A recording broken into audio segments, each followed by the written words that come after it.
se retrouve aujourd'hui pour la palle du Mars au féminin.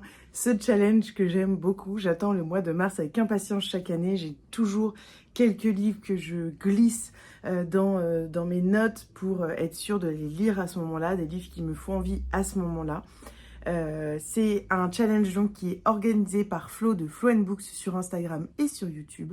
Allez la suivre, vraiment c'est une superbe personne qui lit des livres. Elle est un peu comme moi, elle lit de façon très éclectique, mais elle est quand même un peu comme moi, très centrée sur les autrices. Elle lit beaucoup d'autrices françaises, étrangères, enfin vraiment elle lit de tout et c'est ce que j'aime beaucoup chez elle. On commence à se connaître un petit peu, donc voilà, c'est encore plus génial de pouvoir participer à son challenge et d'y prendre autant de plaisir. Donc voilà, je vous présente aujourd'hui ma palle, j'espère que ça va vous plaire. N'hésitez pas dans les commentaires à me dire si on a des lectures en commun, peut-être qu'on pourra faire des lectures communes ensemble, peut-être pas, voilà, ce sera à vous de me dire et peut-être aussi me donner vos palles ou en tout cas les livres que vous voulez lire. Alors, son challenge, c'est vraiment un challenge de « En mars, on lit des autrices ». Ça peut être juste ça. Vous pouvez lire que des autrices de polar, que des autrices de classiques. Voilà. Vous faites comme vous voulez, c'est extrêmement libre. Mais il y a aussi la possibilité de participer à un challenge un peu plus construit avec des catégories. Il y a 8 catégories, 9 si on compte la catégorie bonus, je crois. Moi, j'ai mis plusieurs livres dans certaines catégories. Je vais vous présenter ça. J'espère que ça vous plaira, que vous passerez un joli moment. N'hésitez pas à liker, à commenter, à partager. Et on débute ça tout de suite. La première catégorie, c'est la catégorie des romans sur les violences faites aux femmes. Et j'ai décidé d'y mettre ces deux récits. La boîte noire de Ito Shiori qui a été publiée chez Piquet Poche et qui a été recommandée justement par Flo de Flow & Books. Ito Shiori est aujourd'hui le symbole du mouvement MeToo au Japon. Elle a été élue par le Times l'une des 100 personnalités les plus influentes de l'année 2020. En 2015, à 26 ans, elle est journaliste et elle est victime d'un viol.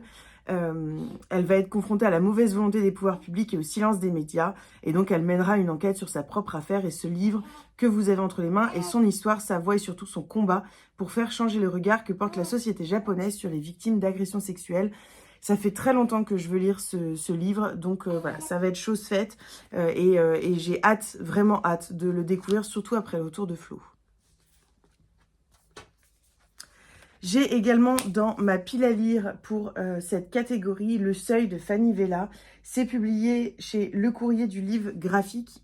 Cette autrice a écrit plusieurs bandes dessinées, notamment Et si on changeait d'angle, Coquelicot et Vermicelle. Donc Vermicelle et si on changeait d'angle, c'est sur les violences éducatives ordinaires. Voilà, pour condenser un petit peu. Et le coquelicot, c'est sur une question plus sexuelle de la femme, la question de la sexualité féminine. Ici, Fanny Vella revient dans une autre maison d'édition. Normalement, elle était publiée chez Le Duc Graphique. Ici, on est chez Le Courrier du Livre Graphique. Et elle nous parle des violences conjugales, de l'emprise des hommes qu'ils peuvent avoir. Et voilà, j'ai très, très, très envie de le lire. Qu'est-ce qu'elle dit à l'arrière ? Cadenassée dans une relation plus que toxique avec son compagnon, Camille n'est plus que l'ombre d'elle-même. Elle est pourtant très entourée, mais la pression exercée par Jonathan, un savant mélange de perversion, de manipulation, de violence et d'emprise, la paralyse. Peu à peu, son entourage prend conscience de la situation, s'inquiète et tente de la soustraire à ses chaînes invisibles. Tout est en noir et blanc. Je sens que ça va être poignant, que ça va être prenant psychiquement. Donc voilà pour cette bande dessinée. Ensuite, la catégorie, c'est lire un roman historique. Et j'ai décidé de lire un livre de la collection Au gré du monde. Il s'agit de La fille du Hälsingland, destinée suédoise. C'est le tome 1. C'est de Katharina Widholm. Et c'est publié chez HarperCollins dans la collection Au gré du monde, qui est donc leur nouvelle collection, dont je suis ambassadrice notamment. Et c'est pour ça que j'avais postulé, parce que j'ai découvert, grâce à eux, ils m'ont permis de découvrir leurs 2 premières parutions. Ça m'a beaucoup plu. Et donc, je me suis dit, bon, bah allez, je me lance. J'aime beaucoup les textes que l'éditrice choisit, donc je pense que ça va me plaire. Donc, je vais découvrir ce roman qui nous plonge auprès de Betty en 37, qui est âgée de 17 ans. Elle quitte tout ce qu'elle a toujours connu, son Highland natal, sa mère, ses frères, pour rejoindre la capitale. Elle qui ne sait rien du monde que ce qu'elle a lu dans les livres, bout d'excitation. Dans le train, elle rencontre un homme passionnant, professeur d'origine juive, qui partage son goût pour la littérature. Une fois arrivée en ville, Betty déchante. Elle doit supporter le mépris de l'épouse de son employeur et travaille du matin au soir. Elle n'a plus le temps de lire. Heureusement, elle trouve une alliée en Viola, la bonne de la maison voisine, qui lui montre les rouages de service et lui sert de guide. Voilà, un livre amitié, des prémices de la Seconde Guerre mondiale, amour, rencontre et puis littérature. Voilà, je pense que ça va beaucoup me plaire. Je vous en dirai des nouvelles, mais pour l'instant, les retours, en tout cas que j'ai lus des copines, me donnent bien envie de le découvrir. Ensuite, elle nous propose de lire un livre d'une autrice queer. Et j'ai donc décidé de lire À pleines dents de Kristen Arnett. C'est publié chez Rue Fromentin. Et d'après ce que j'ai compris, c'est une autrice queer très connue aux États-Unis. Et ici, elle nous parle de Sammy qui a peur de son fils. Inadapté, Samson résiste à tous les élans d'affection et la fait douter de ses sentiments maternels. Monica, sa femme, se soucie plus de sa carrière que de l'éducation de son fils. Dans cette famille, l'amour est fait de silence et de morsures, non de paroles et de baisers. Alors que Samson devient un adolescent difficile, le foyer de Sammy se délite peu à peu. Le chaos s'installe et le rêve d'incarner une famille queer parfaite s'envole. À la recherche de passion qu'elle ne retrouvera plus, Sammy tente de se réinventer sans abandonner son rôle de mère. Ces deux vies se percutent irrémédiablement. Une surprenante démystification de la famille queer dans le portrait d'une femme qui ne ressemble à aucune des mères littéraires qui l'ont précédée. Vogue. Voilà, trop hâte de le lire, je vous en dirai des nouvelles. Ensuite, il s'agissait de lire des essais donc écrits par des femmes, et j'ai décidé de lire 2 essais féministes. Tout d'abord, Éjaculer en toute responsabilité. C'est de Gabrielle Blair, une nouvelle façon de penser la charge contraceptive, et je trouve ça extrêmement intéressant. J'ai eu cette discussion plusieurs fois avec le frère de ma meilleure amie, qui est comme un cousin pour moi. Et puis, j'en ai surtout discuté aussi avec mon conjoint. Bref, les hommes sont fertiles 24 heures sur 24, 365 jours par an. Les femmes 24 heures par mois, pardon. Et pourtant, la contraception reste une affaire de femmes. Voilà, on va démystifier un petit peu tout ça, et elle va nous, dans un manifeste un peu coup de poing, proposer des arguments concrets, documentés et sans faille pour renverser les rôles, changer le paradigme de la contraception, et nous invite à repenser, à rééquilibrer la charge contraceptive. Et dans la même maison d'édition, parce que c'est la maison d'édition Le Duc, je vais lire Nos survivantes de Lisa Serrero. La préface est de Ghada Hatem Ganzer, Violence sexuelle, le pouvoir des proches. Et ça, je vais le lire, je vais le commencer en fait maintenant, je vais un petit peu tricher. En plus, il m'a été dédicacé. Et c'est donc sur les proches, sur le pouvoir des proches. Les proches en première ligne, le pouvoir d'écouter, le pouvoir de protéger, le pouvoir de déculpabiliser, le pouvoir de s'adapter, le pouvoir de reconstruire. Voilà, je pense que ça va être poignant et que ça va être extrêmement intéressant, et que c'est un livre qui est indispensable aujourd'hui pour les proches, mais aussi pour les victimes, pour se rendre compte de l'importance des proches.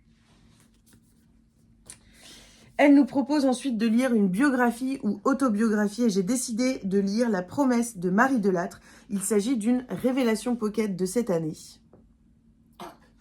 Et c'est un récit où l'on rencontre donc Marie Delattre qui parle de sa famille. Longtemps, elle a tout ignoré du secret de son père. Et puis un soir, il lui a raconté l'histoire de ses 4 grands-parents paternels et la promesse qu'ils se sont faite à Drancy. Celle de veiller sur lui. Lui, l'enfant du brouillard, du silence, l'enfant de l'amour interdit. C'était en 42. 2 des 4 amants ne devaient jamais revenir.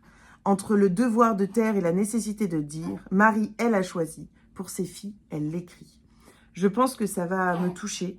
Voilà, je vous en dirai des nouvelles de toute façon, mais c'est un livre qui, je pense, va me toucher, et c'est son premier roman qui est donc inspiré de son histoire familiale, et c'est pour ça qu'il rentre dans la catégorie biographie. Ensuite, il s'agissait de lire un roman qui nous sort de notre zone de confort, et j'ai décidé d'y entrer, La maison dans les bois de Anna Reyes, qui est un livre thriller, c'est publié chez Hauteville.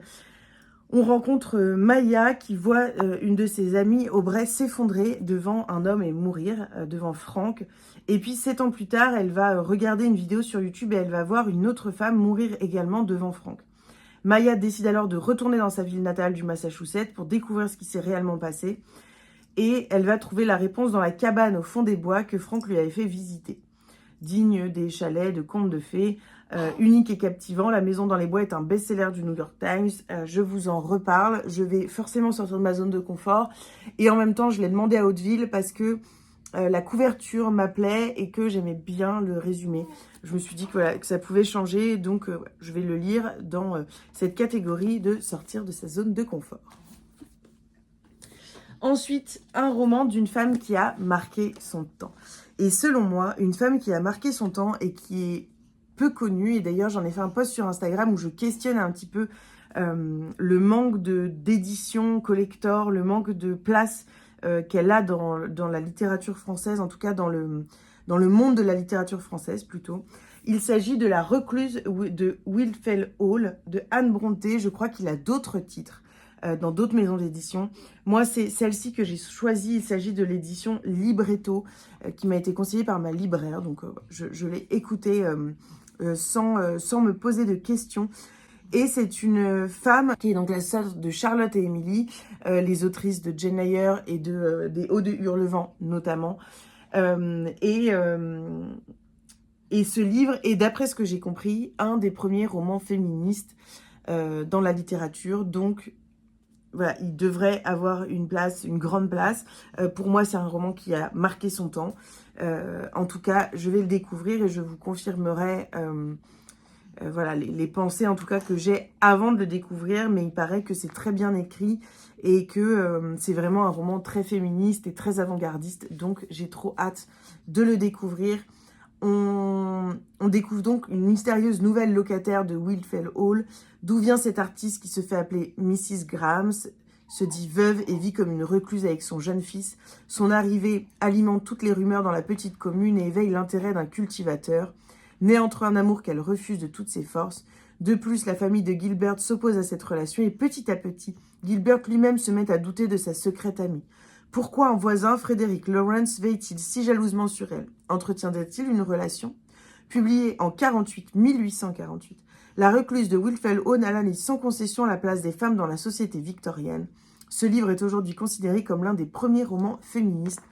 Trop hâte de le lire et en plus je le lis avec mon incroyable Steph et mon incroyable Lucie. On le lit toutes les trois et ça c'est trop cool.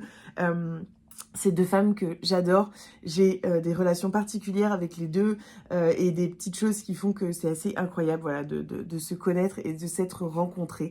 Donc voilà, j'ai trop hâte de le lire. Et puis enfin, il y a une catégorie polar et une catégorie Louvre du polar. Je ne sais pas ce que c'est que les Louvres du polar. Je suis allée voir et j'ai pas réussi à trouver j'ai pas réussi vraiment à comprendre ce que Flo voulait dire par là. Mais donc, je vais lire deux livres. Les femmes qui craignaient les hommes de Jessica Moore, qui a été conseillé dans des vidéos YouTube. C'est publié chez Pocket et ça a été conseillé par Flo, justement. Toutes elles ont échappé de peu à la mort, au cauchemar des coups, des abus, au quotidien de l'emprise. Dans ce refuge sécurisé de la banlieue de Manchester, elles ont réappris à vivre, ensemble. Alors que Cathy, leur conseillère et amie, a été retrouvée morte, noyée sous un pont, un autre défi les attend. Meurtre ou suicide? La police aimerait bien le savoir. Ou plutôt deux policiers, inspecteurs bourrus et sans tact. Comment faire confiance à nouveau à la gente masculine? Comment, à leurs mauvaises questions, donner de bonnes réponses? Et d'ailleurs, sont-ils capables de les entendre? J'ai vraiment hâte. Et Paris Match dit « Jessica Moore fait preuve d'une rare originalité en décrivant toutes les nuances de l'emprise délétère qu'exercent encore, même après l'éloignement, les ex-compagnons violents de ces femmes. » Et pour terminer, je vais lire Un enfant sans histoire avec un S entre parenthèses de Amélie Antoine. C'est publié chez Le Muscadier et je pense que si vous avez vu mon dernier update lecture, vous savez que j'aime beaucoup cette autrice. J'avais lu son roman Le vent l'emportera. Je vais pas me tromper dans le titre. Le bonheur l'emportera, pardon. Qui était publié chez XO Éditions que j'avais beaucoup aimé. Et il y en a plusieurs que j'aimerais lire, mais j'ai lu également donc son dernier livre son dernier livre qui est Ne vois-tu rien venir, qui est publié chez Cyrose, qui est un livre jeunesse et qui est sur le harcèlement scolaire, un livre extrêmement poignant. Et donc j'ai très hâte de lire celui-ci qui m'a été donc envoyé par la maison d'édition C'est l'autrice qui a demandé que je le reçoive. La couverture fait peur, me fait penser un peu à Insidious. Et voilà, je pense que ça va beaucoup me plaire. Ça me fait penser aussi au film Mirrors. Je ne sais pas si ça vous dit quelque chose. C'est un film qui me fait très peur, moi. Et voilà, bref, je vous lis le résumé. Je m'appelle Vadim et j'ai 5 ans. Mon petit frère s'appelle Nathan. Maman dit toujours que de nous deux, c'est moi le plus sage. Mon grand frère s'appelle Volodia. Maman n'aime pas trop quand je parle de lui. D'après elle, il n'existe pas. Volodia, lui, me répète que ce n'est pas grave si les autres ne le voient pas. Et même que c'est mieux comme ça. Un thriller glaçant aux frontières du fantastique. Et si l'ami imaginaire de votre enfant devenait votre pire ennemi? Voilà, je pense que ça va me glacer le sang. Mais vu l'écriture de l'autrice, j'ai vraiment hâte de le découvrir. Je pense que ça va beaucoup me plaire. Et en plus, j'ai l'impression, je ne sais pas si vous allez voir, mais il y a des moments, des pages un peu plus grises. Complètement grises d'ailleurs. Voilà, donc je vais voir un petit peu la construction, mais je pense que ça va beaucoup me plaire. Je vous en dis des nouvelles. Voilà pour ma pile à lire du Marceau féminin. J'ajoute également que nous allons lire en lecture commune Aline et les hommes de guerre de Karine Silla, qui va nous transporter au Sénégal, parce que nous partons au Sénégal avec le book club L'ivresse de lire en voyageant.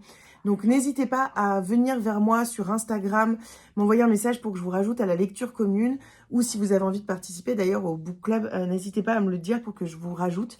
C'est publié aux éditions de l'Observatoire, mais il est sorti il y a longtemps, donc je pense qu'il est sorti au format poche. Voilà, ce sera notre lecture du mois de mars, donc on en reparlera ensemble de toute façon. Sur ce, je vous fais des bisous et on se retrouve très vite dans une nouvelle vidéo.